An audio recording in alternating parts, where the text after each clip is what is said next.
ఇద్దరు ఇద్దరు ఆమె కొలీగ్ డాక్టర్స్ 164 ఇచ్చిన తర్వాత కూడా ఇంకా నిజం చెప్పకపోతే అది ఐ డోంట్ థింక్ అంటే మీ సిమ్టమ్స్ మీకు ఆ సిగ్నల్స్ వస్తున్నాయి కూడా మీరు చెప్పి ఉండొచ్చు.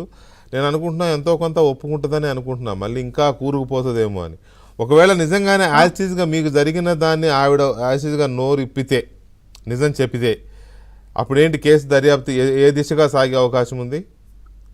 అంటే డెఫినెట్గా ఇప్పుడు 164 స్టేట్మెంట్లు ఈవిడ ఎలా డాక్టరో వారు కూడా ఈవిడ ఎప్పుడో చిన్నప్పుడు ఈవిడ ఎంబీబీఎస్ ఏదో గైనిక్ స్పెషలైజేషన్ ఏదో చేసినట్టున్నారు. కానీ ఆ శాఖల్లో నిష్ణాతులైన డాక్టర్లు అక్కడ దెబ్బలు ఉన్నాయి అని మేము చెప్పినా మమ్మల్ని బలవంత పెట్టి, అంటే it is as good as they become approvers అనుకోండి.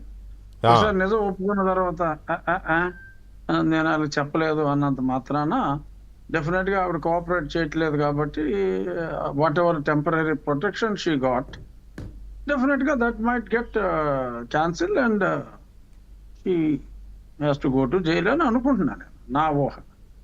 అంటే మీరు ఆ తర్వాత అయినా కస్టడీకి తీసుకుంటే కస్టడీలోనైనా కొంచెం క్రాస్ ఎగ్జామినేషన్లో కొన్ని చెప్పాల్సి వస్తుంది కదా. వస్తుంది చెబితే వేర్ ఇట్ లీడ్స్ టు. అదే నా ఉద్దేశంలో వారు ఎవరి వలన ప్రభావితమై, ఎందుకంటే అక్కడ చాలా క్రిస్టల్ క్లియర్ వెంకటకృష్ణ గారు ఏమైందంటే హైకోర్టు ఆ రోజు అసెంబ్లీ అయ్యి ముందు రోజు నైట్ ఈ రిపోర్ట్లు తీసుకోమని చెప్పిన తర్వాత అక్కడ సైమల్టేనియస్ గా నన్ను 14 రాత్రి కొట్టారండి వీళ్ళు. 15 సాయంత్రం ఇక్కడ లోవర్ కోర్టులో సిఐడి కోర్టులో మహిళా జడ్జి గారి ముందు నన్ను హాజరుపరిచినప్పుడు ఇక్కడ విచారణ జరుగుతుండగానే హైకోర్టులో మా అడ్వకేట్ గారు మా సీనియర్ కౌన్సిల్ ఆయన అక్కడ ఆర్గ్యుమెంట్లు స్టార్ట్ చేశారు హైకోర్టులో. అవును, సైమల్టేనియస్ గా అక్కడ జరిగింది. అక్కడ క్లియర్ గా ఈ పలానా టీమ్ ఆఫ్ డాక్టర్స్ ని నియమించమని కూడా చెప్పారు. ఈ లోవర్ కోర్ట్ అయితే ఈ హాస్పిటల్కి తీసుకెళ్లి ఆ రిపోర్ట్స్ తీసుకున్న తర్వాత రమేష్ హాస్పిటల్కి కూడా తీసుకెళ్లి అక్కడ కూడా రిపోర్ట్స్ తీసుకుని సబ్మిట్ చేయమని చెప్పి ఆవిడ చెప్పడం జరిగింది. ఇక్కడ హైకోర్టుకి ఇక్కడ ఏం జరిగిందో తెలియదు, హైకోర్టులో ఏం జరుగుతుందో ఈ కోర్టుకు తెలియదు. అప్పుడు హైకోర్టు ఆ రిపోర్ట్స్ మధ్యాహ్నం నెక్స్ట్ డే ఆఫ్టర్నూన్ అంటే 16 మధ్యాహ్నం 12 o'clock కల్లా కోర్టు వుడ్ రీఅసెంబుల్. 12 o'clock ఆ రిపోర్ట్ ఇవ్వమని చెప్పారండి.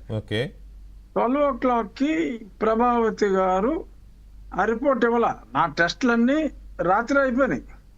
రాత్రి 12 ఆ టైంకి తీసుకెళ్లారు. 2 గంటలకి అప్పుడు 2 గంటల దాకా పరీక్షలు చేశారు. 2 గంటలకి నాటుకోవాలి ఏదో కట్టిన స్పెషల్ బ్లాక్ లో ఏదో క్యాన్సర్ బ్లాక్ కట్టారు, అందులో ఒక రూమ్ లో నన్ను పెట్టారు. అక్కడ న్యాయపరంగా నా దగ్గరికి రావాల్సిన లాయర్లను కానీ ఒక్క నరమానవుణ్ణి వాళ్ళు పెట్టిన పోలీసు వాళ్ళు తప్ప ఎవరిని కూడా నా దగ్గరికి కూడా రానివ్వాల. Though I got every right to talk to my lawyers. So దాన్ని ఏదో అలాగా ఒక విచిత్రమైన వాతావరణాన్ని అక్కడ వాళ్ళు క్రియేట్ చేశారు. చేసిన తర్వాత ఈ 12 గంటలకి రిపోర్ట్ ఇవ్వాల. 12 గంటలకి కోర్టు ఓకే మేము వెయిట్ చేస్తాం అని ఇంకొక గంట సమయం 2 గంటల సమయం అలా ఇచ్చిన తర్వాత చివరికి సాయంత్రం వీళ్ళు రిపోర్ట్ ఇచ్చారండి 5-5:30